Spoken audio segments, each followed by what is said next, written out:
Panglima-panglima, jenderal-jenderal jangan jadi jenderal salon. Sepatunya harus putih juga. Tali sepatu warnanya apa itu? Hah? Merah. Oh, talinya apa? Coklat. Kita tidak boleh malu untuk belajar dari siapapun.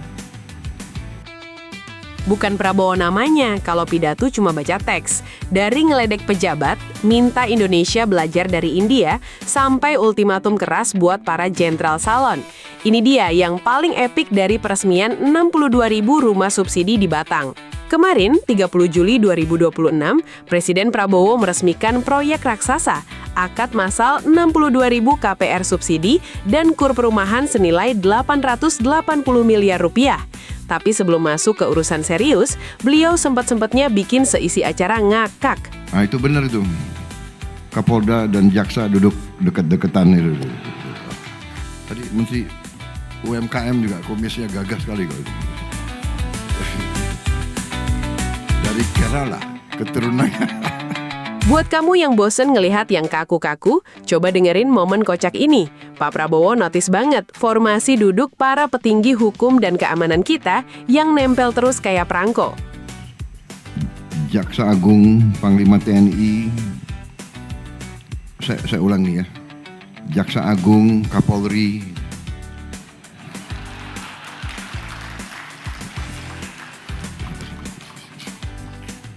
selalu berdekatan. Baru Panglima TNI.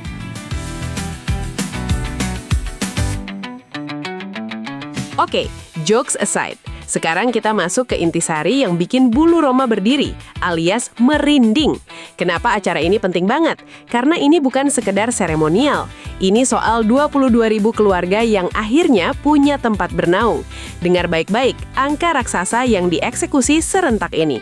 Sehingga kita bisa hadir di acara akad massal 62.000 unit KPR rumah bersubsidi yang digelar secara serentak di 165 titik tersebar di 372 kabupaten kota di 36 provinsi seluruh Indonesia. Padat, merata, dan masif. Tapi apakah Presiden puas? Belum. Untuk melipat gandakan target ini, Pak Prabowo buang jauh-jauh yang namanya gengsi negara. Dalam pidatonya, beliau dengan tegas meminta Indonesia untuk belajar dari India. Ya, India, negara yang sukses membangun 40 juta rumah dalam 12 tahun. Ini mindset pemimpin sejati. Jangan malu belajar, jangan ragu berinovasi. Sebagai contoh pengalaman bangsa India, mereka mampu membuat rumah 40 juta rumah dalam 12 tahun. Ini saya sedang pelajari. Bagaimana caranya? Ada teknik-teknik tertentu. Kita tidak boleh malu untuk belajar dari siapapun.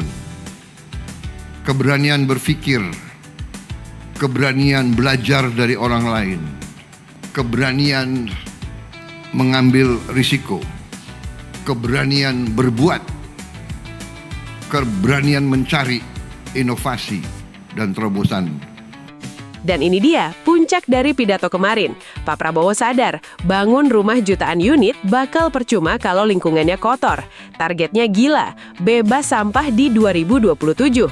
Beliau bahkan nyiapin reward 20 miliar buat kota terbersih.